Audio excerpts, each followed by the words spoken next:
kinda lost and find. Ended the game in overtime, drawing of a new design, drilling that one earth of mine, looking to the outward, speaking roundabout words, absurd, blurred to the curb, walking along the verge. What is up, my brothers? East Daily Ish, and I'm bringing you a little play here out of the Ravens playbook. You know, I put out a mini scheme yesterday on the channel, on the explicit channel, and today I just want to add in another play, one pass play, run, and one run play that were isolated from that. This is the I-form tight twins. We're going to be looking over here at the PA play action tight end corner, as you see there. So there, right there is the base of it. Now, you have options here. You know, your running back and the fullback. You can block either one of those. Let's say we put the block on the running back, move him out left. Well, look, he's going to be a quick hitch, so if you want to snap it right there, you've got off coverage on the other side. You can do that real quick, let it play out, and get yourself a nice, easy 4 or 5, and yards maybe more, depending on if you can make somebody miss. Between these two, you know, like the fullback route isn't going to get open unless many zones and stuff. So you can also take Y on the outside. A couple things you can do with him if you don't want to leave them both in. But really, that right there is what we're looking at underneath. And how about that? I hadn't seen that too much this year. Good. It didn't last forever. At least the ball finally hits the ground.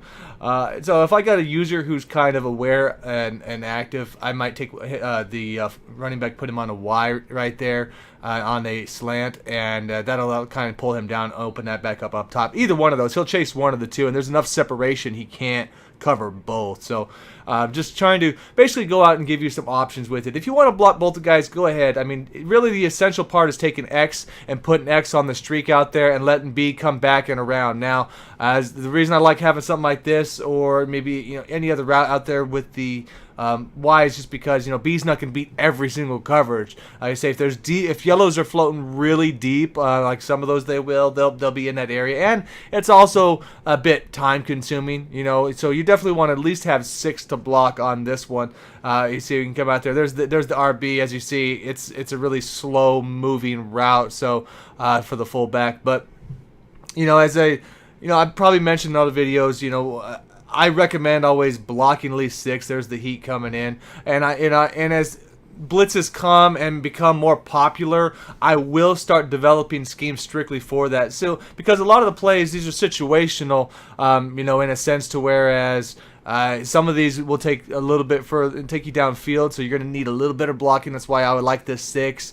And then some, and some of these that I'm giving you out of playbooks are just bigger hitters also. So therefore, you need to find your own base plays and stuff like that you can get small yards or check downs, kind of like this version out in here, and then kind of build a scheme around that. What I want to give you is a few bigger plays that you can hit when the timing is right, though. That to me is what's really nice to have out here, because I think that's kind of lacking. There's not a lot of base plays that are really going to open you up the way that you need to. And you see a really weird route there on that one. So that said, let's get into the running play now. And this is going to be right here.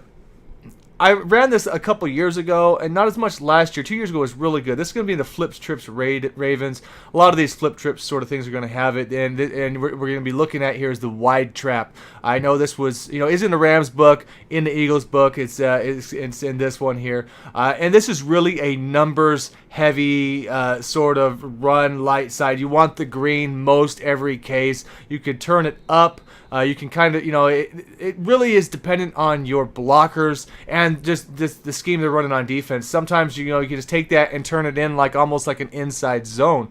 But if you've got good blocking, here's against a stack box. This is what you don't want to see. A stack box and a receiver and somebody on the right, they're going to get in quick. So that's why I said, when you're seeing something like this, I want to look and see off the tackle. There's somebody in the gap. I know I may not have a good shot getting in there because you can't get to that hole kind of quick enough, the way that's going to break. So on a lot of those, though, you can quick audible. So again, we're going to see here, we get the numbers, and we're going to get an easy set of yards. So I'm showing the basic ones, and then right here in a box, though, like we're saying, when they're real tight and there's nobody right side of the tackle, you still can sometimes get a side there, as long as the guy pulling there doesn't jump the spot of the pulling guard. Now you can just audible to an inside zone. So you had the red box, the inside, not a great one right there, but the inside zone is the audible, which you can also kind of break left sometimes, which you can't really do with the wide trap. Wide trap you can turn up, but right here, like you say, we can at least turn an inside zone and go to the opposite direction and get some yards on that.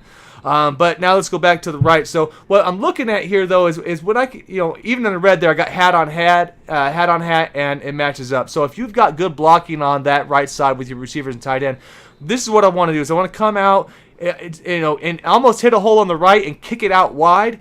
And when the blocking holds, you're going to get a lot of yards doing that. I've got many touchdowns already. In this scheme that I've tried, I've got some big carries on it. So it's just one run play to kind of look at that probably people are not really paying attention to, because the stretches are such a big thing. It's just halfback stretch everywhere, and some of the straight ahead runs. But mix this one in from time to time. It is pretty effective, as long as you're not getting overloaded on the right side. Thanks for checking this out, guys, and best of luck to you. Peace.